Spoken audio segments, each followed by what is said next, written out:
Bonjour chers auditeurs de l'émission Le Pain Matinal, une production du ministère Ta Seconde Chance International, un rendez-vous qui nourrit ton âme et t'invite dans la présence de Dieu chaque matin. Cette émission comprend deux moments forts. L'exhortation présentée par Dr Dorian pour fortifier ta foi et la parole en mission ou bien les promesses de Dieu proclamées pour libérer ta victoire. Lorsque tu arriveras dans cette deuxième rubrique de la parole envoyée en mission, je te prie de délier ta langue, de proclamer avec foi pour libérer ta victoire. Alors, bien-aimé, installe-toi, reste jusqu'à la fin, car chaque parole est une semence de vie pour ta journée.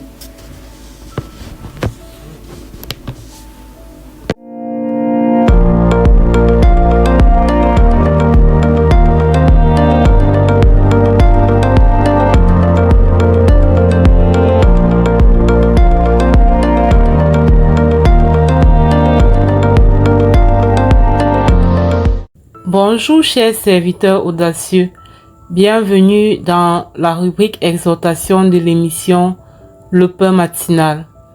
Je suis Dr Dorian. Aujourd'hui nous allons continuer à parler du pouvoir de la foi. Hier nous avons vu que selon Hébreux 11 versets 1 à 2, la foi est une manifestation des choses qu'on espère, une démonstration des choses qu'on ne voit pas. Là, j'ai paraphrasé. Ces derniers temps, le Seigneur m'enseigne vraiment sur la foi. Et j'ai fait une remarque, un constat déstabilisant. Les chrétiens n'ont pas la foi. C'est choquant de le dire, mais les chrétiens, Christians don't have faith. Je ne parle pas ici d'une foi passive, d'une foi théorique. Je parle de la foi vivante. On compte sur les bouts de doigts les chrétiens qui ont réellement la foi. Il y a même des païens qui ont la foi plus que des chrétiens. Et c'est pourquoi parfois certaines personnes chrétiennes sont choquées et disent tel ne part même pas à l'église, ne croit même pas en Dieu, mais pourtant il fait de grandes choses et tout. Comment est-ce que c'est possible? Les chrétiens n'ont pas la foi. La majorité des chrétiens n'ont pas la foi. Dans les discussions, c'est facile de dire j'ai la foi, je crois en Dieu, je crois en moi, je crois en ceci, tout ça. Mais dans la pratique concrète, les chrétiens n'ont pas la foi. Voici quelques signes qui vont te montrer que tu n'as pas la foi.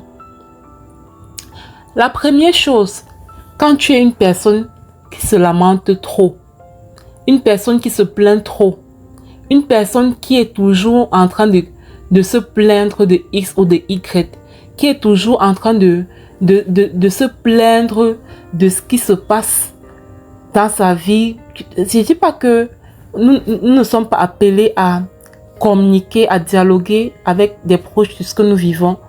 Mais la façon de le dire lorsqu'elle est plaintive tout le temps, lorsque tout le temps on se plaint, oh telle chose est encore montée, oh telle chose est encore descendue, oh tel défi est encore venu, oh on a encore tel défi. Vraiment quand on est dans une attitude de lamentation en fait, lorsqu'on est dans une posture de lamentation, parfois ça va être un signe qu'on n'a pas la foi. La deuxième chose qui va montrer qu'on n'a pas la foi, c'est quand on n'a pas de vision. Quand on n'a pas de vision. D'accord?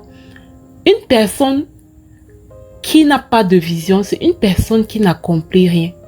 Une personne qui ne se projette pas. Une personne qui n'a aucun... Ça dit qu'on lui dit, ok, voici la fin d'année 2025, voilà début 2026. Quels sont tes objectifs? Quelle est ta vision? Quelle est la vision que tu veux pour ton année 2026?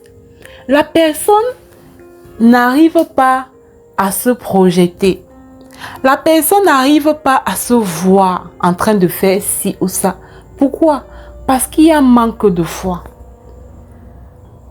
Le manque de foi va généralement être visible par le manque de vision. C'est la foi qui te fait dire, voilà ma vision.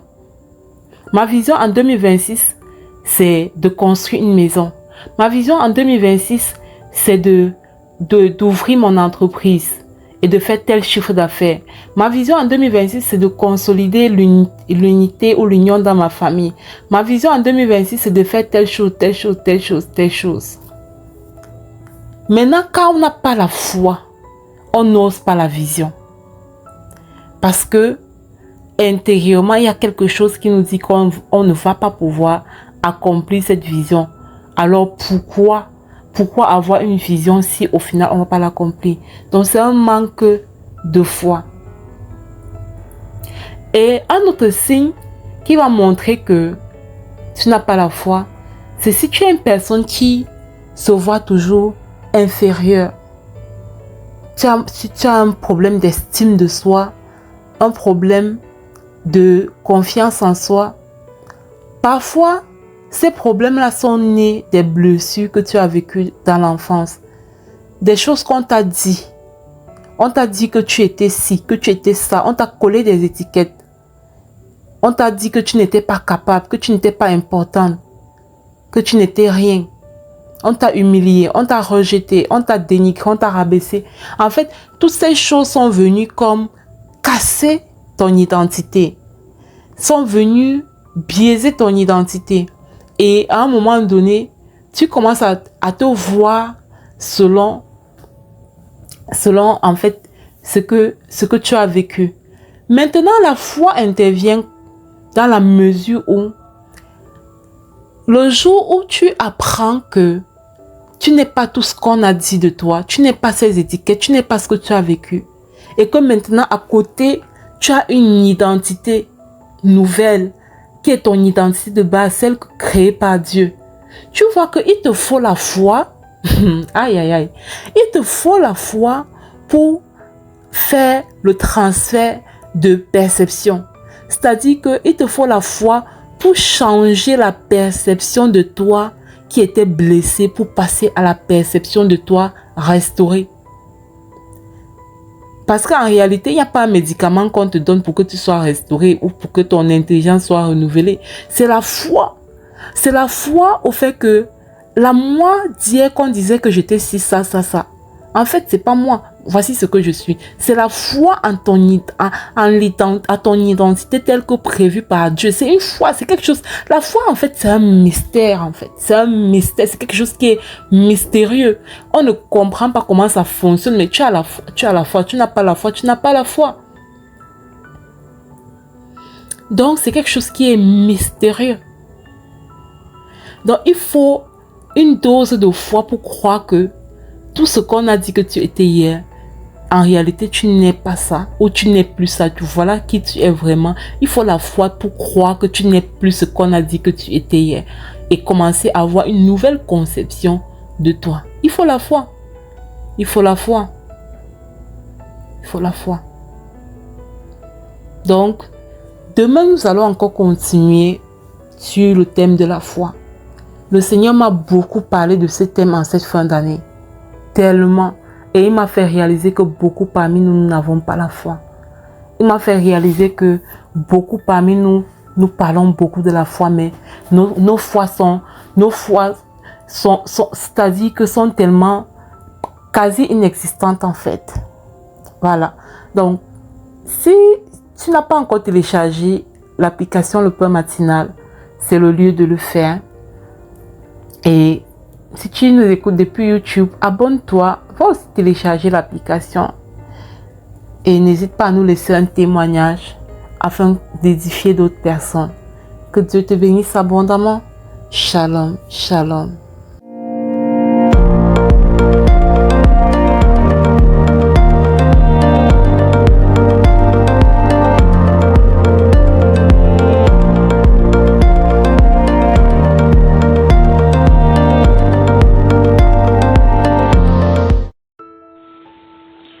Bienvenue bienvenue dans cette deuxième partie de l'émission Le Pain matinal du ministère Ta Seconde Chance.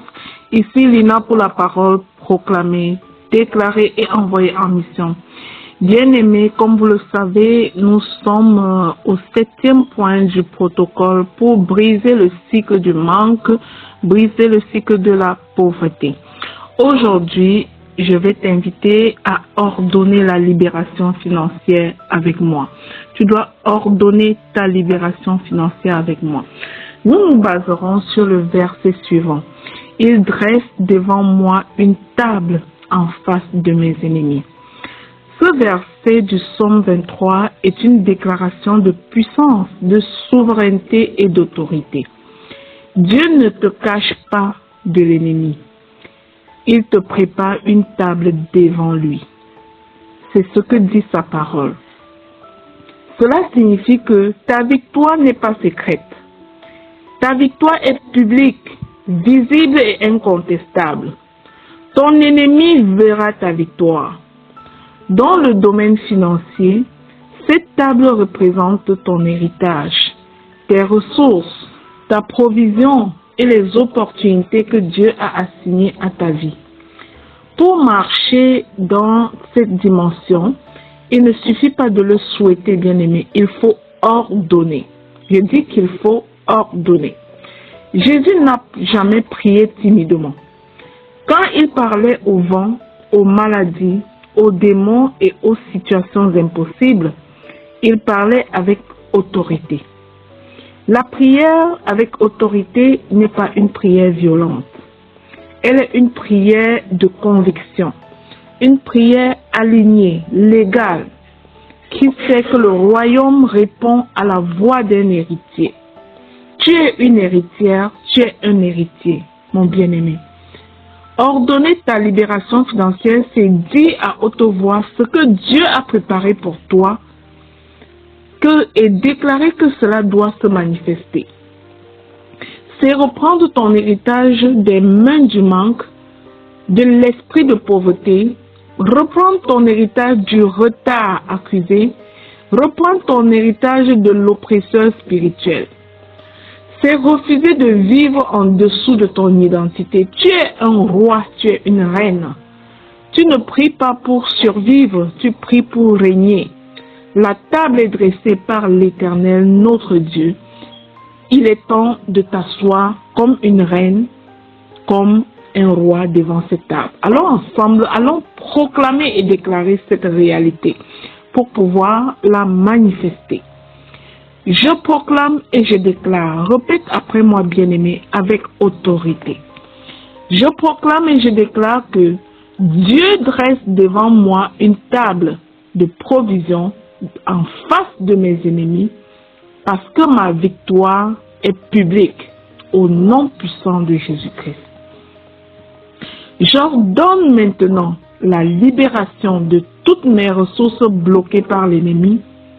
Elles viennent en manifestation et je marche en royauté de vie au nom puissant de Jésus. Je proclame et je déclare qu'aucun esprit de pauvreté ne peut s'asseoir à la table que Dieu a préparée pour moi. Au nom de Jésus. Je parle avec autorité et je déclare ce que Jésus m'a donné. Je reprends mon héritage acquis à la croix par le Seigneur Jésus-Christ. Je reprends ma stabilité. Je reprends ma prospérité au nom puissant de Jésus. Je proclame et je déclare que toute main qui retenait mes bénédictions lâche prise maintenant dans le puissant nom du Seigneur Jésus-Christ. Je déclare que je refuse la timidité spirituelle.